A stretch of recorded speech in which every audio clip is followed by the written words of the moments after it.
হযরতে ইয়াসা আলাইহিস সালামের জীবনী আমরা শুনব। আল্লাহ সুবহানাহু ওয়া তাআলা কোরআনুল হাকিমে 25 জন নবীর নাম উল্লেখ করেছেন। আমরা শেষ নবী মুহাম্মদুর রাসূলুল্লাহ সাল্লাল্লাহু আলাইহি ওয়াসাল্লাম জীবনী শুনে ফেলেছি রবিউল আউয়াল মাসকে কেন্দ্র করে। আজকে আমরা প্রায় 21তম পর্ব শেষ করলে আগামী হয়তো 1-2 জুমার মধ্যে আমাদের নবী রাসূলদের ধারাবাহিক বর্ণনা ইনশাআল্লাহ শেষ হয়ে যাবে। শিক্ষাটা আমাদের রেখে দিতে হবে কেন আমরা আলোচনা করলাম। তো 20তম সিরিয়াল হিসেবে হযরতে ইয়াসা আলাইহিস সালামের জীবন সংক্রান্ত বিষয় আমরা শুনব। বনী ইসরাঈলদের কাছে যে সমস্ত নবীরা দাওয়াত নিয়ে গিয়েছিলেন তার মধ্যে উনি হচ্ছেন একজন। উনি হযরতে ইয়াকুব আলাইহিস সালামের বংশধর, ইউসুফ আলাইহিস সালামের বংশের থেকে উনি আসছেন। ইয়াকুব নবীর সন্তান হলো ইউসুফ আলাইহিস সালাম, ইউসুফ আলাইহিস সালামের বংশধর হলো হযরতে ইয়াসা। তিনি হযরতে ইলিয়াস আলাইহিস সালামের চাচাতো ভাই ছিলেন। কে ছিলেন? কিছুক্ষণ পূর্বে যে ইলিয়াস আলাইহিস সালামের জীবনী বললাম তার চাচাতো ভাই ছিলেন হযরতে ইয়াসা আলাইহিস সালাম।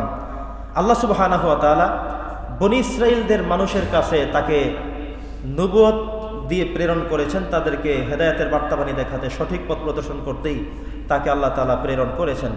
কোরআনুল হাকিমে কেবলমাত্র তার জীবনে 2টা আয়াত এসেছে, শুধুমাত্র 2টা আয়াত, আর নেই। অতএব আমাদের সিদ্ধান্ত ছিল আল্লাহ তাআলা যাদের কথা কোরআনে বলেছেন আমরা একবার হলেও শুনবো, জানবো কেন আলোচনা করেছেন। ওনার নাম এসেছে কেবলমাত্র 2 বার। একটি এসেছে সূরাতুস সাদের মধ্যে, আরেকটি এসেছে সূরাতুল আনআমের মধ্যে। তো সূরাতুল আনআমের মধ্যে কি এসেছে? আল্লাহ বলছেন যে ওয়াল ইয়াসা ওয়া ইউনুসা ওয়া লূতান কুল্লান ফাদ্দালনা আলাল আলামিন। 3 জন নবীর নাম আল্লাহ তাআলা একসাথে উল্লেখ করেছেন। তার মধ্যে ইয়াসা আলাইহিস সালামের নাম আল্লাহ তাআলা বলেছেন যে ওয়া কুল্লান ফাদ্দালনা আলাল আলামিন, আমি তাদের প্রত্যেককেই বিশ্বজগতের উপরে শ্রেষ্ঠত্ব দান করেছি। সুবহানাল্লাহ। বনী ইসরাঈলদের কাছে আল্লাহ তাআলা যাদেরকে নবী হিসেবে প্রেরণ করেছেন তারা প্রত্যেকে কিন্তু শক্তিশালী ছিলেন, কারণ বনী ইসরাঈলরা ছিল পৃথিবীর মধ্যে সবচেয়ে শক্তিশালী। তারা নবীদেরকে প্রত্যাখ্যান করেছে। তারা মূসা আলাইহিস সালামের জন্ম ঠেকানোর জন্য বছরের পর বছর অসংখ্য অগণিত শিশুদেরকে হত্যা তারা করেছে। তারা এত এক শক্তি সমর্থ জাতি। আল্লাহ তাআলা বলছেন আমি ইয়াসা আলাইহিস সালামকেও বনী ইসরাঈলদের কাছে প্রেরণ করেছি, যিনি ইয়াকুব নবীর বংশধর, যিনি হযরতে ইলিয়াস আলাইহিস সালামের চাচাতো ভাই। ওনাকে এক শক্তি এবং ক্ষমতা দিয়ে অনেক বিশেষত্ব দান করে আমি বনী ইসরাঈলদের কাছে নবী করে প্রেরণ করেছি। আল্লাহ বলছেন যে ওয়া কুল্লান ফাদ্দালনা আলাল আলামিন। 3 জনের নাম আল্লাহ তাআলা উল্লেখ করে বলেছেন এদের প্রত্যেককে আমি শক্তিশালী করে পৃথিবীর মানুষের কাছে ক্ষমতাধর করে আমি তাদেরকে প্রেরণ করেছি। সুবহানাল্লাহ। তাহলে বোঝা গেল হযরতে ইয়াসা আলাইহিস সালামকে আল্লাহ তাআলা মর্যাদাবান কিংবা ক্ষমতাশীলদের মধ্যে অন্যতম করে প্রেরণ করেছেন। সূরাতুস সাদের 48 নম্বর আয়াতের মধ্যে আল্লাহ যেটা বলেছেন যে ওয়াজকুর ইসমাঈলা ওয়াল ইয়াসা ওয়াজাল কিফ, এখানে 3 জন নবীর নাম আল্লাহ উল্লেখ করে বলেছেন স্মরণ করুন তাদের কথা। কুল্লুম মিনাল আখিয়ার, তারা প্রত্যেকেই ছিল আমার শ্রেষ্ঠ বান্দাদের অন্তর্ভুক্ত। সুবহানাল্লাহ পড়েন।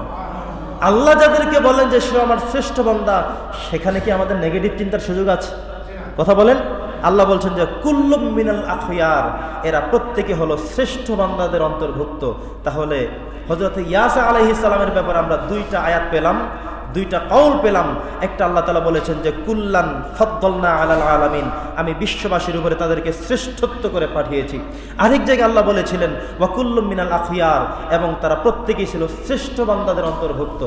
একটা হলো শ্রেষ্ঠ মানুষ, শ্রেষ্ঠ বান্দা বলে উল্লেখ করেছেন, আর অন্যত্র আমার আল্লাহ সুবহানাহু ওয়া তাআলা উল্লেখ করেছেন যে ওনারা এই কয়জন হলো ফাদ্দালনা আলাল আলামিন, পৃথিবীর মানুষের কাছে তারা হলো শ্রেষ্ঠ এবং শ্রেষ্ঠত্বের মানদণ্ডে সর্বোচ্চ শিখরে উন্নীত করে আমি তাদেরকে প্রেরণ করেছি। সুবহানাল্লাহ। সম্মানিত উপস্থিতি, আমরা হযরত ইয়াসা আলাইহিস সালামের জীবনী থেকে লাইফ লেসন যদি নিতে চাই তাহলে পাবো এতটুকুই যে এই পৃথিবীতে সবচেয়ে শ্রেষ্ঠ সন্তান যারা তারা হলো নবী এবং রাসূল। সুবহানাল্লাহ পড়েন।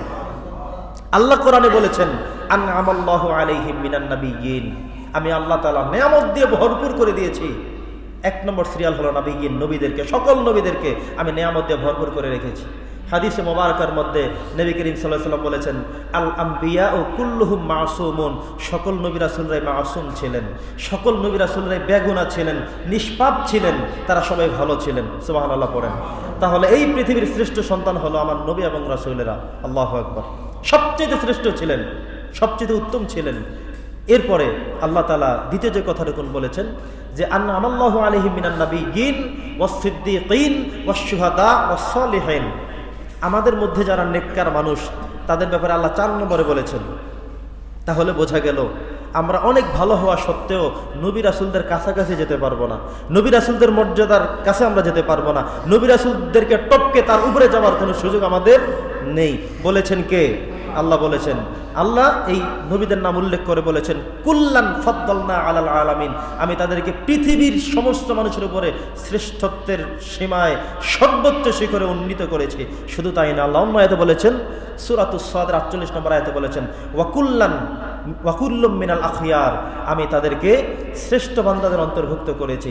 তার মানে আমরা বুঝতে পারি নবীদেরকে কখনোই গালি দেয়া যাবে না, নবীদের বিরুদ্ধে কখনোই কথা বলা যাবে না, নবীদের কোনো একটি বিষয় নিয়ে এটা ঠিক নয় এটা বলে কোনো দুশ্চিন্তা, খারাপ মন্তব্য, নেগেটিভ মন্তব্য এ কথা বলা যাবে না। এটা বলার অধিকার আমার নেই, আমাদের নেই, কারোর নেই, কোনো মানুষের নেই। আপনি যেই ধর্মের, যেই বর্ণের, যেই গোষ্ঠীর, যেই তরিকার হন না কেন, নবী রাসূলদের বিরুদ্ধে কেউ কোনো কথা বলতে পারবেন না। আহলে সুন্নাহ ওয়াল জামাতের মতামত হলো আল আম্বিয়াউ কুল্লুহুম মাসুমুন, নবী রাসূলরা নিষ্পাপ। তাদের ভুলগুলো আল্লাহ তাআলা কোরআনে দেখিয়ে দিয়েছেন, কেন কোন কারণে তাদেরকে শাস্তি পেতে হয়েছে সেটা আল্লাহ আমাদেরকে শিখবার জন্য দিয়ে দিয়েছেন। তার মানে হলো আমরা নেগেটিভ কথা বলবো না, আমরা বলবো না অমুক নবী খারাপ ছিলেন, আমরা বলবো না অমুক নবীর দোষ ছিল, এটা আমরা কখনোই বলবো না।